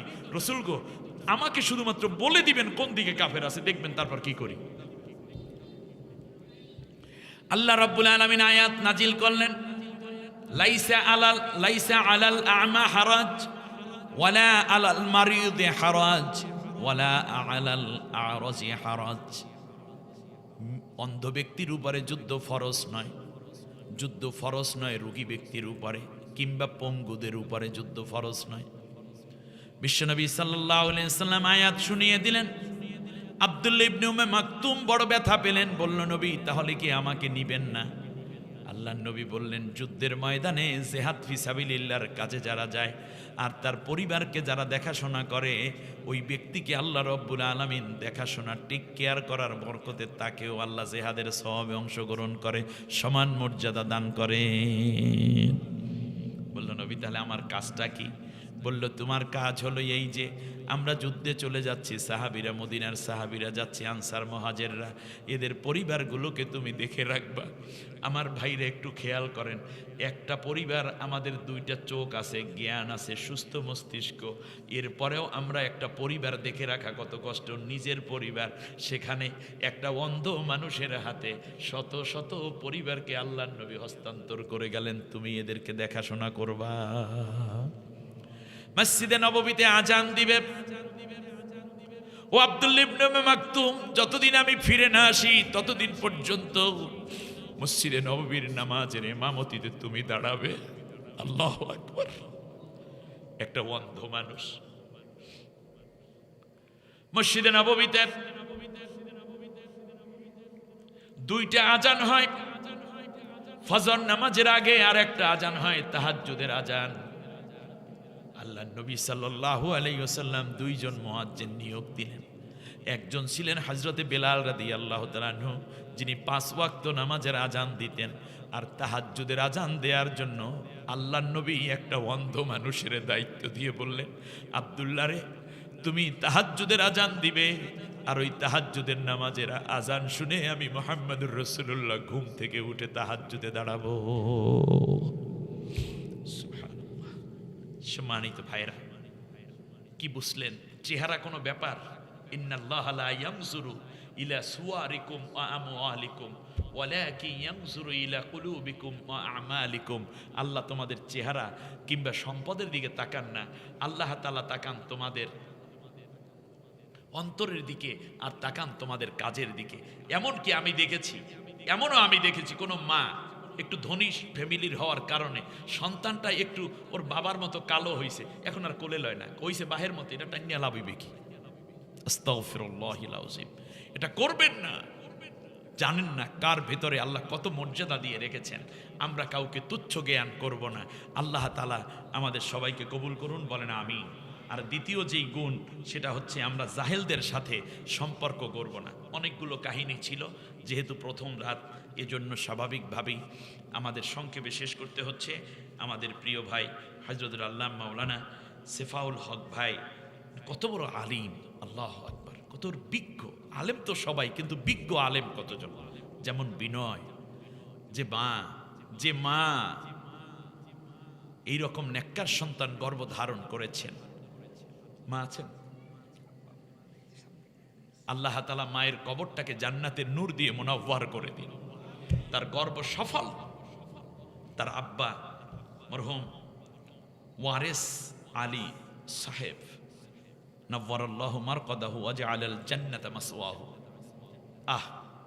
কি সন্তান রেখে গেছেন! ওয়ালাদিন সালিহিন ইয়াদউ লাহু, নেককার সন্তান তার জন্য দোয়া করবে। আমার প্রিয় ভাইয়েরা, স্বাভাবিকভাবেই এই মাহফিলের পেছনে তার বিশাল ত্যাগ, বাবার স্মৃতি। আপনারাও অনেক সহযোগিতা, পরামর্শ, বুদ্ধি এবং সাহায্যের জন্য হাত বাড়িয়ে দিয়েছেন। আমরা দোয়া করব আগামীকালকের মেহমান, পরের দিনের মেহমান যেন সবাই যথাসময়ে যথার্থ কথাগুলো বলতে পারেন। তাহলে দ্বিতীয় হলো, 1 নম্বর হচ্ছে অহংকার করা যাবে না। দ্বিতীয় হচ্ছে সারা রাত ঘুমান যাবে, মানে জাহেলদের সাথে দেখা হলে আমরা কি করব? গল্প জড়ব, তাদের পিছে স্লোগান দেব, টাকা দিলেও যাব, পান খাওয়াইলে যাব, চা খাওয়াইলে যাব, এইটা দিলে যাব, কশ্চিন কালেও না। যারা আল্লাহর দ্বীনের পথে দিন প্রতিষ্ঠার জন্য আসবেন না, আমরা তাদের সাথে চলতে পারি না। কারণ আল্লাহ বলছেন আমার গোলামরা চলতে পারে না, যেহেতু আমরা কার গোলাম? আল্লাহ তাআলার গোলাম। একটা ছোট্ট ঘটনা মনে পড়ে গেল। উম্মে হাবিবা, আবু সুফিয়ানের মেয়ে। আল্লাহর নবী হিজরত করার পরে যখন সে জানতে পারলো যে নবী সত্য নবী, তার চাচা এবং বাবার মাধ্যমে তারা বলা বলি করতেছিল মুহাম্মদ কেমন, বলে তাওরাত ইনজিলে গিয়েই মুহাম্মাদের কথাই উল্লেখ আছে। তখন আবু সুফিয়ান তার ভাইয়ের মুখ চেপে ধরছে, দাদা এই কথা বইল না, তাহলে আমাদের ইজ্জত বাঁচে না। তখন তো ইসলাম গ্রহণ করেন নাই, এই দৃশ্য দেখেছে মেয়ে, যুবতী মেয়ে। তিনি চিন্তা করলেন যে আমি চলে যাব নবীর কাছে, সত্য নবীর কাছে। রাত্রি ঘোড়া ধাপাইয়া ঘোড়া চেপে বসলেন, ঘোড়ার কানে কানে বললেন, আমি সত্য নবী মুহাম্মদুর রাসূলুল্লাহর কাছে যাব, কোথাও থামবা না, এক দৌড়ে মক্কা থেকে মদিনায় আমাকে নিয়ে চলো। 2 দিন 2 রাত ঘোড়া চলল। ফজরের নামাজের কিছুক্ষণ পর বিশ্বনবী সাল্লাল্লাহু আলাইহি ওয়াসাল্লাম সাহাবীদেরকে নিয়ে যখন তালিম দিচ্ছেন, এমন সময় ঘোড়ার পিঠ থেকে নামলেন উম্মে হাবিবা। জিজ্ঞেস করলেন, তুমি কে? বললেন, আমি আপনার চাচাতো বোন উম্মে হাবিবা। তখন তো আর পর্দার বিধান ওইভাবে ছিল না, খোলা মুখ। কেন এসেছো? বললে, এই ঘটনা, আমি ফিরে যেতে আসি নাই, আমি বাকি জীবন ইসলামের মধ্যে কাটাতে চাই। নবীজি সাল্লাল্লাহু আলাইহি ওয়াসাল্লাম বললেন, তাই? দাঁড়িয়ে বললেন, আমার চাচাতো বোন উম্মে হাবিবা ইসলাম গ্রহণ করবে। কালেমা পড়াইয়া মুসলমান করে দিলেন। নবী বললেন, আমার এই বোনটাকে কে বিয়ে করবে? সামনে হাজারো সাহাবী, কেউ সাহস করে না। অবশেষে নবীজি তাকে স্ত্রী বানালেন, মোহরানা দিলেন। সেই সময় 70,000 স্বর্ণ মুদ্রা মোহরানা। সুবহানাল্লাহ পড়েন। ঘটনা শুনুন। মক্কা বিজয় হলো। তার আগেই একবার আবু সুফিয়ান আসলেন মেয়েকে দেখার জন্য। মেয়ের জন্য মায়া আছে না? আছে। এসে জিজ্ঞেস করলেন, উম্মে হাবিবার ঘর কোনটা? নেতা মানুষ তো, বুঝলেন না, আবু সুফিয়ান। শেষ পর্যন্ত এক সাহাবী দেখিয়ে দিলেন, ওইটা হচ্ছে উম্মে হাবিবার ঘর, ওই যে ওইটা। ডাক দেন, উম্মে হাবিবা। বাবার কণ্ঠ শুনে মেয়ে বলল, আমি আব্বা। দরজা খুলে দিলেন, ভেতরে চলে গেলেন। শুনতেছেন আমার কথা? বাবা এবং মেয়ে দাঁড়িয়ে কথা বলছে, আর বাবা আফসোস করে বলছে, তুমি আরবের একজন ধনাঢ্য বীর, ঐতিহ্যমণ্ডিত কুরাইশ বংশের একটা মেয়ে, অথচ তোমার অবস্থা দেখতেছি একটা বালিশ বেছানো, একটা অর্ধ সেরা বিছানার চাদর আর খেজুর পাতার তোমার এই যে বিছানা, খেজুর গাছের আঁশ, এক কোনায় একটু একটা কলসি পড়ে আছে, খাবার দাবার তো কিছু দেখি না, হাড়ি বাতিল তো বেশি নাই, কোরকারিজ নাই, এই অবস্থা কেন তোমার? বললো, আব্বা, পৃথিবীর সবচেয়ে শান্তির ঘরে বসে আপনি অশান্তির স্লোগান দিচ্ছেন, এটা সত্য, এটা ঠিক না। সুবহানাল্লাহ। তারপরে এইভাবে বিছনার উপরে মেয়ে বসতে বলছে না, বাবা তাড়াতাড়ি করে নিজেই বসা শুরু করলেন। কোন বিছনায়? পাতানো বিছানায়। যখন এভাবে বসতে যাচ্ছেন, এমন সময় উম্মে হাবিবা রাদিয়াল্লাহু তাআলা আনহা, আমাদের মা, আস্তে করে বিছনার চাদরটা এভাবে টান দিয়ে উঠাইয়া ভাঁজ করে বুকের মধ্যে নিয়ে রাখছে। শুধুমাত্র তোশকটা পড়ে আছে, বিছনার চাদরটাও নাই। আবু সুফিয়ানের প্রচন্ড প্রেস্টিজে লেগেছে, ইগোতে লেগেছে। দাঁড়িয়ে গেলেন, চেহারাটা প্রচন্ড লাল। হে মেয়ে, তোমাকে আমি দেখতে এসেছি, লজ্জা খাওয়ার জন্য আমি আসিনি। তুমি আমার কন্যা, তুমি পারো না। বিছনার চাদর থেকে কি বা বিছনার চাদর, সেইটাকে আবার গুছাইয়া নিয়ে গেল, বিছনার চাদরটা সরাই ফেলল। ব্যাপারটা কি? উম্মে হাবিবা জবাব দেন, আব্বা, আপনার কাছেই বিছনার চাদরটা সামান্য একটা কাপড়ের চাদর হতে পারে, কিন্তু এই চাদরটা কত মূল্যবান আপনি কি জানেন? এই চাদরে শরীর মোবারক লাগান, দেহ মোবারক লাগান, মাথা মোবারক, পিঠ মোবারক লাগান। বিশ্বনবী রহমাতুল্লিল আলামিন, আল্লাহর হাবিব, আমার প্রিয়তম স্বামী মুহাম্মাদুর রাসূলুল্লাহ সাল্লাল্লাহু আলাইহি ওয়াসাল্লাম, তিনি এই বিছনার উপরে শুয়ে থাকেন। সুতরাং আমার নবীর দেহ মোবারক লাগানো একটা বিছনার চাদর, আপনি আমার পিতা হতে পারেন, কিন্তু আপনি এখনো কাফের। কোন কাফেরের জন্য আমার প্রিয় স্বামীর, আমার নবীর গায়ের দেহ মোবারক লাগানো কোন বিছনার চাদর কাফেরের জন্য আমি বিছিয়ে রাখতে পারি না। সুবহানাল্লাহ, আল্লাহু আকবার। ওয়াইযা খাতাবাহুমুল জাহিলুনা ক্বালু সালামা। সম্পর্ক স্বাভাবিক থাকবে, গভীর সম্পর্ক হওয়া যাবে না। আসসালামু আলাইকুম ভাই, আপনার পথে আপনি যান। আমার পথে আমি যাই, দোয়ার দিকে চলে যাচ্ছি। বাকি কথা হয়তো পরবর্তীতে কোনো বক্তাকে দিলে এর পরের আমলগুলো তিনি শোনাতে পারবেন, অথবা ধারাবাহিকভাবে পরবর্তীতে শোনানোর সুযোগ হলে ইনশাআল্লাহ আমরা কথা বলবো। সূরা ফুরকানের আয়াতগুলো যা বলা হলো, আমি সহ আমাদের সবাইকে আল্লাহ সুবহানাহু ওয়া তাআলা যেন আমল করার তৌফিক দান করেন। যাবার সময় কিতাবের স্টল থেকে বই নিয়ে যাবেন, ইলম নেবেন। বই কিনে কেউ কোনো দিন গরিব হয় নাই। নামাজের সুরাতে বসে একবার আলহামদু, 3 বার কুল হু আল্লাহ পড়েন, কবর জিয়ারত নিয়ত করেন।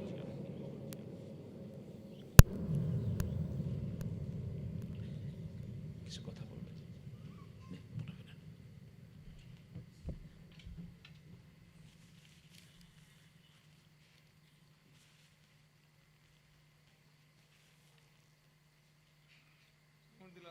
এই সাউন্ডটা দেন।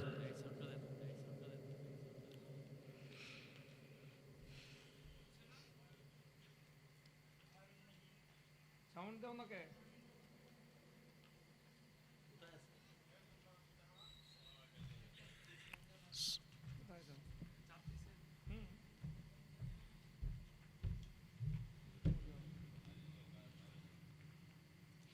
তুমি তো ভালো জানো। বলছে ওরা আবার কান্দে, কারণটা কি? কয় আল্লাহ আমাদের চাইতে তুমি ভালো জানো। বলে না, এরপরও তোদের কাছে আমি জানতে চাই ওরা কান্দে কেন? আল্লাহ ওরা তোমার ভয়ে কান্দে। বলে আরো কান্দে কে? কিছু কথা তোরা শোন, তারপর আমাকে রিপোর্ট কর, আমি জানি, এরপরও তোদের জবান থেকে শুনতে চাই। ফেরেশতারা বলে আল্লাহ ওরা জাহান্নামের আগুন থেকে বাঁচার জন্য কান্দে। আরো কেন কান্দে? আল্লাহ জান্নাত পাওয়ার আশায় কান্দে। আল্লাহ রাব্বুল আলামিন ডাক দিয়া বলেন, ফেরেশতারা রে, ওই মানুষগুলো কি আমাকে দেখেছে নাকি? কয় না আল্লাহ আপনাকে দেখে নাই। পরে ওরা জান্নাত দেখেছে? বলে না, তাও দেখে নাই। ওরা জাহান্নাম থেকে বাঁচতে চায়, জাহান্নাম ওরা দেখেছে কিনা? কয় না আল্লাহ তাও দেখে নাই। আল্লাহ রাব্বুল আলামিন বলেন, ফেরেশতারা রে, আমার এই ক্রন্দনরত বান্দা বান্দিরা আমাকে দেখলো না, আমারে ভয় পায়। জান্নাত দেখলো না, জান্নাত পেতে চায়, জাহান্নাম দেখে নাই, জাহান্নামের আগুন থেকে বাঁচতে চায়। তোরা সাক্ষী থাক, আমার বান্দার জন্য, আমার বান্দির জন্য আমি আল্লাহ জাহান্নামের আগুন হারাম করে দিলাম। ওই ক্রন্দনরত সব বান্দা বান্দিগুলোকে আমি আমার অলি বানাইয়া নিলাম। এ রাত কি কেটে যাবে ঘুমে আলসে, রাত কি কেটে যাবে ঘুমে আলসে। তুমি কি ডাকবে না তোমার প্রভুকে, প্রভুকে? রাত কি কেটে যাবে ঘুমে আলসে। সিজদায় নত হও, অশ্রু ছাড়ো, আল্লাহর শরণে হৃদয় গাড়ো। প্রাণ ভোলে সব ব্যথা বলো প্রভুকে, বলো প্রভুকে। রাত কি কেটে যাবে ঘুমে আলসে। আজ কি বার? বৃহস্পতিবার। আগামীকাল শুক্রবার হওয়ার কারণে এই রাতটা আরবি হিসেব অনুযায়ী এইটা জুমাবার রাত আজকেই, তাই না? আল্লাহ নবী বলেছেন জুমাবার রাতের বিশেষ বৈশিষ্ট্য, এই রাতে যদি কেউ একটা ইবাদত করে অন্য রাতের 100টা ইবাদতের সমান। সুবহানাল্লাহ। আয়েশা রাদিয়াল্লাহু তাআলা আনহা একদিন নিয়ত করলেন, আল্লাহ গো, আমি জানি আজকে রাতে নবী আমার ঘরে শিডিউল নাই, অন্য কোনো বিবির ঘরে যাবেন, কিন্তু কোন ক্রমে যদি নবী আমার ঘরে আইসা পড়েন, আজকের এই রাতটা আমি তাকে চাই, তোমার কাছে দরখাস্ত করি, তাহলে আমি শুকরিয়া তান 200 রাকাত নামাজ আদায় করব। ওই রাত ছিল মাইমুনা রাদিয়াল্লাহু তাআলা আনহার ঘরে। মাইমুনার বয়স ৭৩ বছর, বৃদ্ধা মানুষ। নবীর সাথে বিয়ে বসে তিনি ইসলাম গ্রহণ করে নবীর কাছে বিয়ে বসেছেন। নবীও তাকে নিয়েছেন, কিন্তু স্ত্রীর হক তো আদায় করতে হবে। ওই রাতের শিডিউলে মাইমুনার ঘরে নবী হাজির। নক করলেন এশা নামাজের পর। মাইমুনা রাদিয়াল্লাহু আনহা দরজা খুলে দিলেন, সালাম দিয়ে নবীকে ঘরের ভিতর নিয়ে বললেন, ইয়া রাসূলুল্লাহ, আমি খুব ক্লান্ত, আমার গায়ে জ্বর, খাওয়া দাওয়া ভাল লাগে না, মনে হয় বাঁচবো না দুনিয়ায়। নবীজি বললেন, আল্লাহ তোমাকে সুস্থ করুন। এ বলে নবী তার মুখে খাবার তুলে দিলেন, মাথায় পানি দিয়ে দিলেন। এরপরে মাইমুনার পাশে নবী শুইলেন। মাইমুনা রাদিয়াল্লাহু তাআলা আনহা বলছেন, ইয়া রাসূলুল্লাহ, আপনি যদি কিছু মনে না করেন, কষ্ট না পান, তাহলে আজকের এই রাতটা আমি আমার ছোট বোন আয়েশাকে হাদিয়া করে দিলাম, আপনি তার কাছে যান, আপনি বেশি যত্ন পাবেন। সুবহানাল্লাহ, কালকে কইেন। বিশ্বনবী সাল্লাল্লাহু আলাইহি ওয়াসাল্লাম অন্য এক স্ত্রীকে মাইমুনার খাদেমা বানিয়ে দিলেন। নবী চলে গেলেন আয়েশার ঘরে, গিয়ে নক করলেন। আয়েশা রাদিয়াল্লাহু তাআলা আনহা নবীর নক করা বুঝবে কি বুঝবে না, সালাম দিলেন। দরজা খুলে দিলেন হযরতে আয়েশা রাদিয়াল্লাহু আনহা। নবীজির সালামের জবাব দিয়ে নবীকে ঘরের ভেতরে নিয়ে গেলেন, দরজা লাগিয়ে দিয়ে নবীর পাশে বসলেন। যে প্রিয় স্বামী আমার, ইয়া রাসূলুল্লাহ, আপনি ভুল করে আসলেন না তো? বলে কেন? বলে যে আজকে রাত তো আমার পাওয়ার কথা না, আজকে তো মাইমুনা আমার আপার পাওয়ার কথা। ওদিকে মন টানে, কিন্তু নবী কোনো ইনসাফ ঘাটতি হোক এইটা স্ত্রীরা সয় না।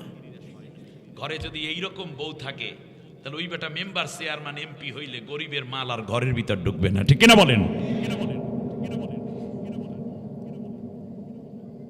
আল্লাহর রসুল বললেন, হ্যাঁ আমি জানি, আমি মাইমুনার কাছে গিয়েছিলাম, সে অসুস্থ হওয়ায় আজকের এই রাতটা তোমাকে সে হাদিয়া করে দিয়েছে। ঘরে খেজুর ছিল, পনির ছিল, জমজমের পানি ছিল, হালকা মিষ্টি ছিল, এগুলো গরম দুধ ছিল, খেজুর ছিল, নবীকে খাইয়ে দিলেন। নবীজি শুয়ে পড়লেন বিছানায়। আয়েশা রাদিয়াল্লাহু তাআলা আনহা আল্লাহ শুকরিয়া আদায়ের জন্য নামাজে দাঁড়ায় গেলেন। কয় রাকাত মনে আছে তো? 200 রাকাত। বিশ্বনবী সাল্লাল্লাহু আলাইহি ওয়াসাল্লাম দেখলেন আয়েশার চোখের পানিতে মনে হয় যেন বুক ভেসে যাবে। আরে এত কান্না, ফোফাইয়া ফোফাইয়া কান্দে, নবীর কান পর্যন্ত কান্নার আওয়াজ যায়। কারণ আয়েশা কান্দে। আল্লাহ আস্তে করে একটু বললাম, আল্লাহ আজকে যদি বিশ্বনবী আমার ঘরে আসতেন আর তুমি আমার কথাটা কবুল কইরা ফালাইলা, ও আমার মালিক, তুমি আমাকে এত ভালোবাসো, আগে জানা ছিল না।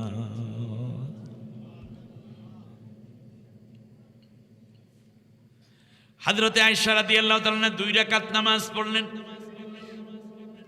অশ্রুসিক্ত নয়ন। সালাম ফেরানো পর্যন্ত নবী বিছানায় অপেক্ষা করতেছেন। এবার ডাক দিলেন, আয়েশা আমার কাছে আসো। ফরজ নামাজ পড়ার সময় ডাকলেও নবীর ডাকে আগে সাড়া দেওয়া আল্লাহর হুকুম। এটা তো নফল নামাজ। নফল নামাজ, নফল রোজা করার আগে স্বামীর অনুমতি নিতে হয়। আয়েশা সিদ্দিকা রাদিয়াল্লাহু তাআলা আনহা নবীজির পাশে গিয়ে বসলেন, বললেন, আয়েশা এখন কিসের নামাজ পড়ো? এটা তাহাজ্জুদের ওয়াক্ত হয় নাই, এশা নামাজ তো মসজিদে নববীতে জামাতে পড়লা, এখন কিসের নামাজ? ঘটনা সব খুলে বললেন। আল্লাহর নবী বললেন, কয় রাকাত পড়েছো? কয় 2 রাকাত। আর নামাজ পড়ার দরকার নাই, 2 রাকাত মানি 200 রাকাত। হযরতে আয়েশা বললেন, কেন ইয়া রাসূলুল্লাহ? নবীজি বললেন, আজকে বৃহস্পতিবার, দিবাগত জুমাবার রাত, এই রাতে কেউ যদি 1 রাকাত নামাজ পড়ে অন্য ওয়াক্তে অন্য দিনে 100 রাকাতের সমান, 2 রাকাত পড়েছো 200 রাকাতের সমান হয়ে গেছে। নবীজি বলেছেন, শেষ রাতে স্বামী স্ত্রী 2 জন যদি একসাথে নামাজে দাঁড়ায়, বউ লইয়া খালি ঘুমাইলেন আর শ্বশুর বাড়ি বেড়াইলেন, মাঝে মাঝে মেলায় গেলেন, এখন থেকে বউকে নিয়ে, স্ত্রীকে নিয়ে স্বামী এবং স্বামীকে নিয়ে স্ত্রী নামাজে দাঁড়াতে হবে। শান্তি দিবেন কে? মায়া মোহাব্বত বাড়াবেন কে? শেষ রাতে তাহাজ্জুদে দাঁড়াবে, স্বামী স্ত্রী দুইজন নামাজ পড়ে নাই এখনো পর্যন্ত, শুধু অজু করে নামাজের প্রস্তুতি নিচ্ছে। নামাজের মুসাল্লায় দাঁড়ানোর সাথে সাথে আল্লাহ রাব্বুল আলামিন 2টা উমরার সওয়াব স্বামী স্ত্রীর আমলনামায় দান করে দেন। সুবহানাল্লাহ। অতএব আজকের এই রাতটা আমরা কাজে লাগাতে চাই ইনশাআল্লাহ। তাহলে আল্লাহ তাআলা বলছেন আমার গোলামের বৈশিষ্ট্য, তারা সারা রাত ঘুমায় না, শেষ রাতে তাহাজ্জুদ নামাজে দাঁড়িয়ে যায়। আমরা কি এই আমলগুলো করতে পারবো? আল্লাহ কবুল করুন, বলেন আমিন। নামাজে দাঁড়াইয়া বলে আল্লাযীনা ইয়াকুলুনা রাব্বানা ইসরিফ আন্না আযাব জাহান্নাম, ওয়াল্লাহ জাহান্নামের আগুন তুমি আমার থেকে দূরে সরাইয়া দাও, হটাইয়া দাও, বহু দূরে দূরান্তরে নিয়ে যাও। জাহান্নামের আযাব আমি সহ্য করতে পারবো না, কারণ জাহান্নামের আগুন কলিজা পর্যন্ত পোড়াইয়া ছাই করে দেয়। ইন্নাহা সাআত মুস্তাকাররা ওয়া মুকামা, ওয়াল্লাহ জাহান্নামের এই আযাব আমরা সহ্য করতে পারবো না, এটাকে তুমি পরাজিত করে দাও, জাহান্নাম থেকে আমাদেরকে বাঁচাইয়ে দাও, বলেন আমিন। কয়টা গুণ বললাম? 10টা। এর মধ্যে বলা হয়েছে কয়টা? 3টা। এই 3টা মনে আছে কিনা একটু দেখে লই। 1 নম্বরে কি বলেন দেখি? কি করে না? জমিনের বুকে ভদ্র নরম হয়ে চলে। এটা কার বৈশিষ্ট্য? আল্লাহর গোলামের। আমরা কার গোলাম হব? আল্লাহর গোলাম। দ্বিতীয় হচ্ছে জাহেলদের সাথে কোনো সম্পর্ক করবে না। কিন্তু আমাদের সম্পর্ক আছে না নাই? নামাজ পড়ে নবীর পিছে সম্পর্ক জাহেলের সাথে, ওইগুলাই ছিল মুনাফিকের গোষ্ঠী, ঠিক কিনা বলেন? তৃতীয় হচ্ছে শেষ রাতে তারা নাক ডাকা ঘুম দেয় না, বরং বিছনা আলাদা করে সে আল্লাহ রাব্বুল আলামিনের জন্য সেজদা এবং রুকু দাঁড়িয়ে সেজদা করে রুকু করে আল্লাহর কাছে কান্না জুড়ে দেয়। সুবহানাল্লাহ বলেন। আমার বন্ধুগণ, সূরার নাম সূরা ফুরকান। এই 3টে কথা বলি, এরপর বাকিগুলো হয়তো সামারি বলে দেব ইনশাআল্লাহ। সূরার নাম সূরা ফুরকান। কোরআনুল কারীমের এই সূরাটির মধ্যে 25 নম্বর সূরায় আল্লাহ তাআলা 77টা আয়াত দিয়েছেন, 6টা রুকু দিয়েছেন। আমি আপনাদের উদ্দেশ্যে এর মধ্য থেকে 63, 64, 65, 66 এই 4টা আয়াত আমি আপনাদের উদ্দেশ্যে বর্ণনা করার চেষ্টা করেছি, তিলাওয়াত এবং অনুবাদ করার। তাহলে আল্লাহ রাব্বুল আলামিন এই গোলামদের বৈশিষ্ট্য বর্ণনা করেছেন কোন সূরায়? সূরা ফুরকানে। অতএব আপনারা যদি এই সূরা ফুরকান পড়েন তাহলে ইনশাআল্লাহ বাকি গুণগুলো নিজেরাও তাফসীর বুঝে ফেলতে পারবেন। এখানে বুক স্টল রয়েছে, আপনারা জানেন। এখানে আমার লেখাও 5টা বই আছে, রিমঝিম প্রকাশন। মোমেন হওয়ার পূর্ব শর্ত, কাকে নেতা মানলে জান্নাত, কাকে নেতা মানলে জাহান্নাম। ভোট আসছে, সবার পিছে স্লোগান দিয়ে কইয়েন না নেতার চরিত্র ফুলের মতো পবিত্র, নামাজ নাকি একক তো গাজা টানে 5 ওয়াক্ত, এরকম যাইয়েন না। হারে ইমানদার, আপনি যাবেন কোন নেতার পেছনে? কারণ ইয়াউমা নাদউ কুল্লা উনাসিম বিইমামিহিম, পরকালেও নেতাকে সামনে রেখে আপনাকে আহ্বান করা হবে। অতএব আমাদের সামনে এমন নেতা চাই যেই নেতা ইসলামপন্থী, কোরআনপন্থী, নবীপন্থী, মদিনাপন্থী, জান্নাতপন্থী, আলেমপন্থী, ইমানপন্থী, ইসলামপন্থী, ঠিক না বলেন? তাদের পেছনে থাকবো। হুদুদ পাখির বিচার, এই যে একটা ক্যাঙ্গারু ট্রাইব্যুনাল বানাইছিল জালেম শাসক, সেইটা কত জঘন্য ছিল। 10 কারণে ওই ট্রাইব্যুনাল ছিল কোরআন সুন্নাহ বিরোধী, মানবতা বিরোধী। সেই জন্য এই বইটা আমি লিখেছিলাম, আপনারা দেখে নিয়েন। আল্লামা সাইদি সাহেব এই বই অর্ডার করে প্রথমে 20 কপি নিয়েছেন, পরে 130 কপি জেলের মধ্যে নিয়ে অন্য কয়েদিদেরকে দিয়েছেন। শুনুন, মানব সৃষ্টির উদ্দেশ্য আল্লাহ আমাদেরকে কেন বানাইলেন, আর একটা হলো মোমেনের বন্ধু ও শত্রু। এই 5টা বই একসাথে এই যে সামনে রিমঝিম প্রকাশন বিক্রি করছে। আর একটা বই হলো যে ভুলে নামাজ কবুল হয় না, খুব চমৎকার বইটা, এটা পড়বেন। নামাজ পড়লেই হবে নাকি যে ভুল করলে নামাজ কবুল হয় না ওইগুলা বাদ দিয়ে যেইভাবে নামাজ কবুল হয় সেইভাবে চেষ্টা করা লাগবে না? খুব চমৎকার এই বইটা আপনারা নেবেন, খাঁটি তওবা, খুব চমৎকার একটা বই ভাইরে। বইটা পড়বেন, দেখবেন কলিজা শীতল হয়ে যাবে। অল্প কয়টা মাত্র টাকা দাম, ইনশাআল্লাহ যাওয়ার সময় এই সেটগুলো নিয়ে যাবেন। আসুন আমরা তাহলে সূরা, কোন সূরা থেকে জানবো আজকে? সূরার নাম সূরা ফুরকান। এরপরে এই সূরা ফুরকানের 63, 64, 65, 66 এই 4টা আয়াত, এর মধ্যে 3টা গুণ অলরেডি আমরা পেয়ে গেছি। আসুন, 1 নম্বর হচ্ছে আল্লাহ তাআলার ইবাদ। ইবাদ মানে প্রথম হচ্ছে ফেল, যদি বলি ক্রিয়াবাচক শব্দ বলি তাহলে সেটাকে বলা হয় ইবাদত। ইবাদত আমরা কি করি? ইবাদত করি না? ইবাদত, এই ইবাদত যিনি করেন তাকে বলে আবেদ। তাকে কি বলে? আবেদ। এই আবেদের বহু বচন হইল ইবাদ। এখন ইবাদত কাকে বলে? আমার দিকে একটু তাকান, ইবাদত কাকে বলে? আপনারা বলেন তো দেখি, ইবাদত কাকে বলে? একটু একজনে বলতে পারবেন আমাকে?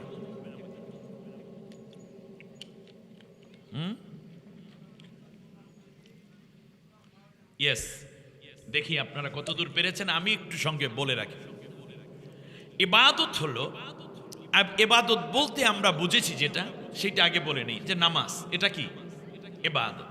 রোজা, এটা কি? হজ, যাকাত, জিকির, তবলিগে চিল্লায় যাওয়া, মাহফিলে আসা, ওয়াজ করা, কোরআন তেলাওয়াত করা, জিকির করা, এগুলো কি ইবাদত? আল্লাহ নবী কি শুধু এইগুলোই করতেন না, আরো কিছু করতেন? আল্লাহ নবী বিয়ে করেছেন না? তা নবী কি ইবাদতের বাইরে গিয়ে বিয়ে করেছেন? নবী ইবাদতের বাইরে একটা কাজও কি করেছেন? করেন নাই।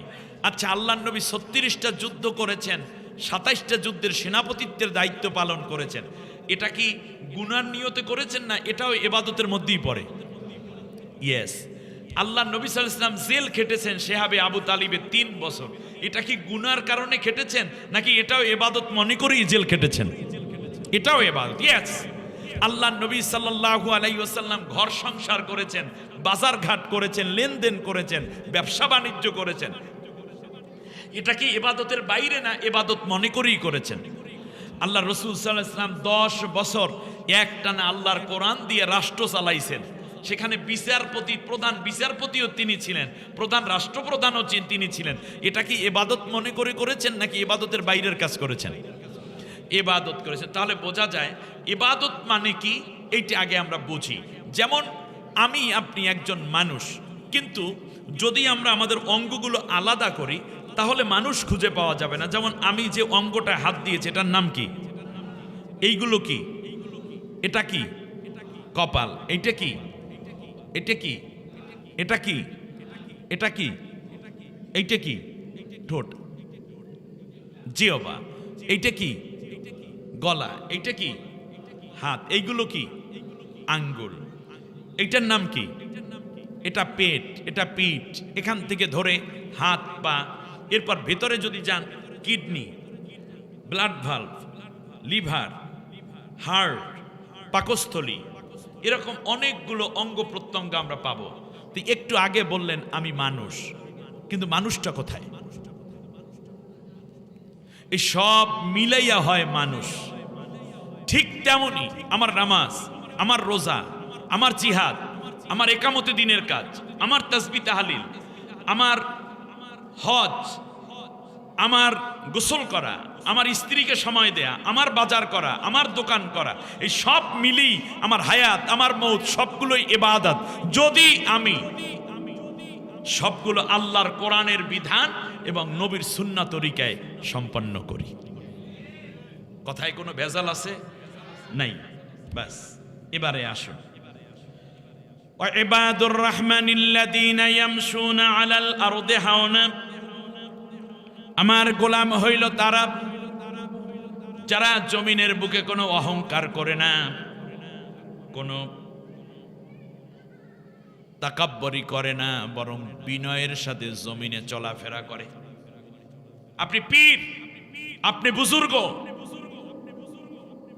আপনি রাজনৈতিক নেতা, আপনি মসজিদের ইমাম, আপনি খতিব, কিংবা আপনি মুফতি, আপনি হাফিজ, আপনার কণ্ঠ সুন্দর, দেখতে আকর্ষণীয়, কোনো কথা নাই। যদি আল্লাহর গোলাম হতে হয় তাহলে বিনয়ী হতে হবে আগে। এজন্য আল্লাহ রাব্বুল আলামিন প্রথমে নামাজের কথা আনেন নাই, রোজার কথা আনেন নাই। আল্লাহর গোলামের বৈশিষ্ট্য বর্ণনা করতে গিয়ে আল্লাহ রাব্বুল আলামিন প্রথমে দাড়ির কথা, টুপির কথা আনেন নাই। আল্লাহ তাআলা তাসবিহ, তাহলিল, তাহাজ্জুদের কথা আনেন নাই, হজ যাকাতের কথা আনেন নাই, জিহাদ ফি সাবিলিল্লাহর কথা আনেন নাই। তার কারণ সব ইবাদত ধ্বংস হয়ে যায় যখন বান্দা অহংকারী হয়ে ওঠে। এই কারণে আল্লাহ রাব্বুল আলামিন প্রথম বলেছেন তুমি অহংকারকে আগে শেষ করো। কারণ পৃথিবীর বুকে ঐতিহাসিকভাবে আমরা জানতে পারি সর্বপ্রথম যে অহংকার করেছে তার নাম হচ্ছে শয়তান। অতএব অহংকার করা শয়তানের বৈশিষ্ট্য। কিভাবে অহংকার করলো? আল্লাহ রাব্বুল আলামিন বললেন, ফেরেশতারা তোমরা সবাই আমার এই আদমকে সিজদা করো। কিন্তু সিজদা করলো না। যে তার নাম কি? ইবলিস। আবা ওয়াস্তাকবারা, সে অহংকার করলো এবং নিজেকে উচ্চ মর্যাদা সম্পন্ন মনে করলো। এই কারণে এই ইবলিসটা হয়ে গেছে শয়তান। ইবলিস হয়ে গেছে কি? শয়তান। তাহলে বলুন তো দেখি ইবলিস কিভাবে অহংকারী হলো? তার বক্তব্য শুনুন। ইবলিস বলল, আনা খায়রুম মিনহু খলাকতানি মিন নারিন ওয়া খলাকতাহু মিন তিন। আমি তো আদমের চাইতে সেরা, আমাকে বানিয়েছো আগুন দিয়ে, আদমকে বানিয়েছো মাটি দিয়ে, অতএব আমি তার চাইতে উন্নত। এই যে কোনো ব্যক্তিকে, কাউকে ছোট জ্ঞান কইরা নিজেকে বড় মেয়া মনে করা, এইটার নামই হইল অহংকার। এইটার নাম কি? অহংকার। আর এই অহংকার সর্বপ্রথম করেছে কে? ইবলিস। আপনি দেখুন জান্নাতের মধ্যে ইবলিসও ছিল, হাওয়া আদমও ছিল। কান খাড়া করে শুনুন, ইবলিস এবং আদম হাওয়া মাঝখান থেকে আল্লাহ রাব্বুল আলামিন আদমকে বললেন, লা তাকরাবা হাদিহিশ শাজারাতা ফাতাকুনা মিনাজ জালিমিন। ওই গাছটার নিকটেও যাবে না, তাহলে দুইজন কিন্তু জালেম হয়ে যাবে। অপরদিকে ইবলিসকেও বললেন যে তুমি আদমকে সিজদা করো। আদম আলাইহিস সালাম শয়তানের ওয়াসওয়াসায় পড়ে ওই নিষিদ্ধ ফল খেয়েছে কি খায় নাই? খাইছে। এটা কি আল্লাহর হুকুম মানছে না অমান্য হয়েছে? অমান্য হয়েছে। আর ইবলিসকে বললেন তুমি আদমকে সিজদা করো। ইবলিস সিজদা করে নাই। সেটাও কি আল্লাহর হুকুম মান্য হয়েছে নাকি অমান্য হয়েছে?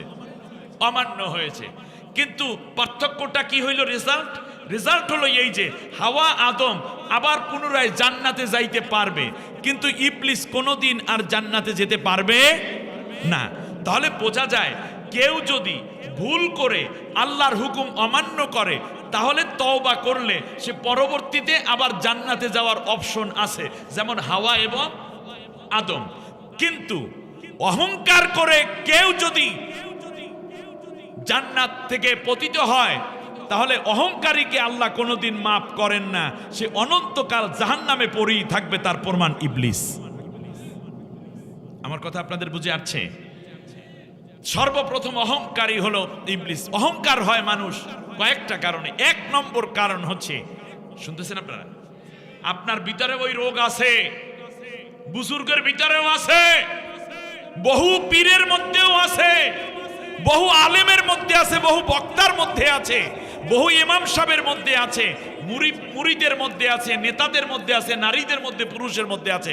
আজকের এই সুন্দর মাহফিল থেকে আমরা জানবো ওই চারটা গুণ দোষ যদি আমাদের ভেতর থাকে আমরা চাইরোটা বাদ দিয়ে আল্লাহর গোলাম হয়ে যাব।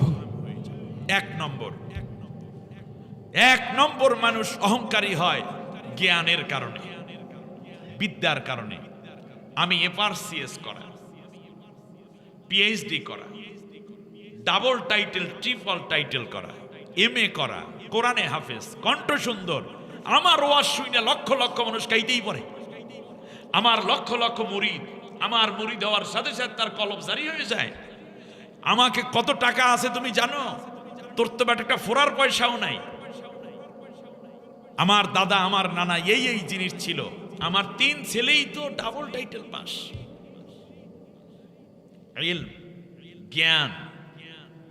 জ্ঞানের কারণে মানুষ অহংকারী হয়ে ওঠার সম্ভাবনা থাকে।